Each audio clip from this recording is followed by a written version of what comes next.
ನಮಸ್ಕಾರ. ನಾನು ನಿಮ್ಮ ಪ್ರೀತಿಯ ಹಾಸ್ಯ ನಟ, ನಾಟಕಕಾರ, ಮೈಸೂರು ನಿರ್ದೇಶಕ. ನಾನು ಈಗಿನ ರಾಯಲ್ ಕಾಲೇಜಿಗೆ ಬಂದೆ. ಬಹಳ ಸಂತೋಷ ಆಯಿತು. ಮಕ್ಕಿಗೆರೆ ರಾಯಲ್ ಕರ್ನಾಟಕದ ಸುಮಾರು ಸಾವಿರಾರು ಕಾಲೇಜುಗಳಿಗೆ ನಾನು ಹೋಗಿದ್ದೀನಿ, ಕಾರ್ಯಕ್ರಮಗಳನ್ನ ಕೊಟ್ಟಿದ್ದೀನಿ, ಮತ್ತೆ ವೀಕ್ಷಣೆ ಮಾಡಿದ್ದೀನಿ. ಅಲ್ಲಿಯ ವಿದ್ಯಾರ್ಥಿಗಳ ಜೊತೆ ಸಂವಾದವನ್ನು ಮಾಡಿದ್ದೀನಿ. ಆದರೆ ಇಲ್ಲಿ ಬಂದಾಗ ನನಗೆ ವಿಶಿಷ್ಟವಾದ ಒಂದು ಅನುಭವ ನನ್ನ ಕಣ್ಣರೆ ಕಂಡೆ. ಅದು ವಿಡಿಯೋ ಕ್ಲಿಪ್ಪಿಂಗ್ಸ್ ಅಲ್ಲೇ ಇರ್ಬೋದು, ಮತ್ತೆ ಪ್ರಾಂಶುಪಾಲರ ಜೊತೆ ಮಾತಾಡಿದಾಗ ತುಂಬಾ ವಿಶೇಷವಾದ ಒಂದು ಜ್ಞಾನ ಸಂಪಾದನೆಗೆ ಬಹಳ ಉತ್ತಮವಾದ ಕಾಲೇಜು ಅಂತ ಹೇಳಿದ್ರೆ ಇದು. ನಾನೊಬ್ಬ ಹಾಸ್ಯ ನಟನಾಗಿ ಏನ್ ಹೇಳಬೇಕು ಅಂತ ಹೇಳಿದ್ರೆ, ಇಲ್ಲಿ ವಿದ್ಯಾರ್ಥಿಗಳಿಗೆ ಬಹಳ ಮುಖ್ಯವಾಗಿ ಓದುವ ಪರಿ ನಮ್ಮಲ್ಲಿ ಜ್ಞಾನವನ್ನು ಹೆಚ್ಚಿಸಿಕೊಳ್ಳೋದು ಪುಸ್ತಕ ಮಾಧ್ಯಮ, ಮುದ್ರಣ ಮಾಧ್ಯಮ. ಈಗ ಏನಾಗೋಗಿದೆ, ಮೊಬೈಲು ಎಲ್ಲರ ಕೈಲೂ ಇದೆ. ನಾವು ಮಾನ ಬಿಟ್ಟು ಮೊಬೈಲ್ ಕೈಯಲ್ಲಿ ಬಿಡಲ್ಲ. ಆದ್ರೆ ಇಲ್ಲಿ ಏನಾಗಿದೆ, ಈ ನೆಟ್ವರ್ಕ್ ಇಲ್ಲ ಅಂತ ಹೇಳಿದ್ರೆ ನಾವು ಮೊಬೈಲ್ ಅನ್ನ ಆನ್ ಮಾಡಕ್ಕಾಗಲ್ಲ. ಇದು ಸಿಗ್ಲಿಲ್ಲ ಅಂತೇಳಿ ಕೂಗಾಡ್ತವೆ.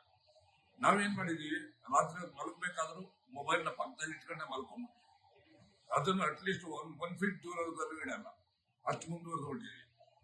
ಕುಡಿತದ ಅಡಿಕ್ಷನ್ ಬಿಡಿಸ್ಬಿಡ್ಬೋದು, ಮೊಬೈಲ್ ಅಡಿಕ್ಷನ್ ಬಿಡಿಸಕ್ಕಾಗಲ್ಲ. ಪ್ರಪಂಚದ 800 ಕೋಟಿ ಜನರಲ್ಲಿ 139 ಕೋಟಿ ಯುವಕರು ಯುವತಿಯರಿಗೆ ಕಿವಿ ಕೇಳಲ್ಲ, ನೆನಪಿನ ಶಕ್ತಿ ಹೊರಟಲ್ಲಿದೆ. ಇನ್ನು ವಿದ್ಯೆ ಜ್ಞಾನಾರ್ಜನೆ ಹೇಗಾಗುತ್ತೆ? ಪೂರ್ತಿ ಮೊಬೈಲ್ ಅಲ್ಲೇ ಹೋಗ್ಬಿಟ್ರೆ, ಮೊಬೈಲ್ ಎಲ್ಲರ ಕೈಲೂ ಮೊಬೈಲ್ ಇಲ್ಲದೆ ಜೀವನವಿಲ್ಲ, ಜೀವನದಲ್ಲಿ ಮೊಬೈಲ್ ಇಲ್ಲ. ಊಟ ಪಾರಿಸಿದ್ದು ಅಂತಂದ್ರೆ ಮುಗಿಸ್ತಿಂತಾಳ ಮಾತು, ಶಾಲೆಗೆ ಹೋಗೋ ಗೇಮ್ಸ್ ಮುಗಿಸ್ತಿಂತಾಳಪ್ಪ ಪಬ್ಜಿ ಗೇಮ್ಸ್, ಈ ರೀತಿ ಆಗೋದ್ರೆ ನೋಡಿ. ಡಾಕ್ಟರ್ BR ಅಂಬೇಡ್ಕರ್ ಅವರು ಬಹಳ ಕಷ್ಟದಲ್ಲಿ ಓದಿದ್ರು. ಅವರು ಪುಸ್ತಕಗಳು 50,000ಕ್ಕೂ ಹೆಚ್ಚು ಪುಸ್ತಕಗಳಿತ್ತು. ಅವರು ಅತಿ ಹೆಚ್ಚು ಪುಸ್ತಕಗಳನ್ನ ಓದ್ತಾ ಇದ್ರು. ಅಷ್ಟೇ ಪುಸ್ತಕಗಳನ್ನ ಓದ್ತಿದ್ದಂಥವ್ರು ನಮ್ಮ ದೇಶಕ್ಕೆ ಸ್ವಾತಂತ್ರ್ಯ ಕೊಟ್ಟಂತ ಮುಖ್ಯಸ್ಥರಾದಂತ ಮಹಾತ್ಮ ಗಾಂಧೀಜಿಯವರು. ಪುಸ್ತಕ ನಮ್ಮ ಪುಸ್ತಕಕ್ಕೆ ಹೋಗ್ಬೇಕು. ಪುಸ್ತಕದ ಜ್ಞಾನದ ಬಗ್ಗೆ ಒಂದೇ ಒಂದು ಮಾತು ಹೇಳ್ತೀನಿ. ಒಬ್ರು ಈಗಿನ ಕಾಲೇಜಿನ ವಿದ್ಯಾರ್ಥಿಗಳು ಲೈಬ್ರರಿ ಕಡೆ ತಲೆನೋ ಮಲಗಲ್ಲ, ಆ ಕಡೆ ಹೋಗೋದು ಇಲ್ಲ. ಆ ಪುಸ್ತಕದ ಕಡೆ ಸ್ವಲ್ಪ ನಾವು ಲೈಬ್ರರಿ ಕಡೆ ಗಮನ ಹರಿಸ್ಬೇಕು. ಯಾಕೆ ಅಂತಂದ್ರೆ, ಅಂಬೇಡ್ಕರ್ ಅವರು ಪ್ರತಿದಿನ ಒಂದು ಲೈಬ್ರರಿಗೆ ಹೋಗ್ತಾ ಇರ್ತಾರೆ, ಬರ್ತಾ ಇರ್ತಾರೆ.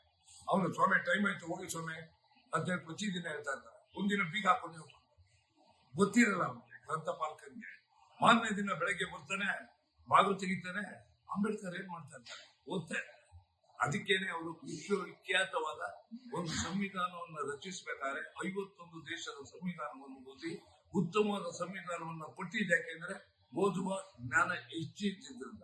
ಆದ್ರಿಂದ ವಿದ್ಯಾರ್ಥಿಗಳಿಗೆ ನಾನು ನನ್ನ ಮನವರಿಕೆ ಮಾಡೋದೇನಂತಂದ್ರೆ, ಪ್ರೀತಿಯ ಮನವಿ, ಓದೋದ್ರಲ್ಲಿ ನಿಮ್ಮ ಆಸಕ್ತಿಯನ್ನ ಕಿರಳಿಸ್ಕೊಳ್ಳಿ, ಜ್ಞಾನವನ್ನು ಹೆಚ್ಚಿಸ್ಕೊಳ್ಳಿ. ನಿಮ್ಮ ತಾಯಿ ತಂದೆಗೆ, ಗುರುಗಳಿಗೆ, ಹಿರಿಯರಿಗೆ ಒಂದು ಒಳ್ಳೆಯ ಹೆಸರನ್ನ ತಂದುಕೊಡಿ ಅಂತ ಹೇಳ್ತಾ, ದೊಡ್ಡವರು ಇಲ್ಲದೆ ಇರ್ಬೋದು, ಗುರು ಇರಲ್ಲ, ತಂದೆ ಇರಲ್ಲ, ತಾಯಿ ಇರಲ್ಲ, ಅಪರೂಪದ ಮಾತುಗಳು ಕೇಳಿರ್ತೀವಿ. ದೊಡ್ಡವರೇ ಇರಲ್ಲ, ದೊಡ್ಡವರ ದೇಹವನ್ನು ಒಳಿದರೇನಂತೆ ಅವರ ಆತ್ಮ ನುಡಿರೋದು ಎಂದೆಂದಿಗೂ ಅಮರ. ಆದ್ರಿಂದ ಓದೋದ್ರ ಕಡೆ ಗಮನ ಕೊಡೋದು ಮುಖ್ಯನ. ನಾವು ಜಾತಿ, ವರ್ಗ ಭೇದ ಏನೇನು ಇರುತ್ತಲ್ಲ, ಬಡವ ಶ್ರೀಮಂತ ಎಲ್ಲವನ್ನು ನಾವು ಸರಿಸಬೇಕಾದ್ರೆ ವಿದ್ಯೆ ಬಹಳ ಪ್ರಾಮುಖ್ಯತೆ ವಹಿಸುತ್ತೆ. ಓದಿನ ಕಡೆ ಗಮನ ಇರಲಿ. ತಪ್ಪಿದ್ದರೆ ಕ್ಷಮಿಸಿ, ನಮ್ಮ ಹೆಸರನ್ನು ವಹಿಸಿ ರಾಯಲ್ ಕಾಲೇಜಿಗೆ ಒಳ್ಳೆಯ ಹೆಸರನ್ನು ತಗೊಳ್ಳಿ. ನಮಸ್ಕಾರ.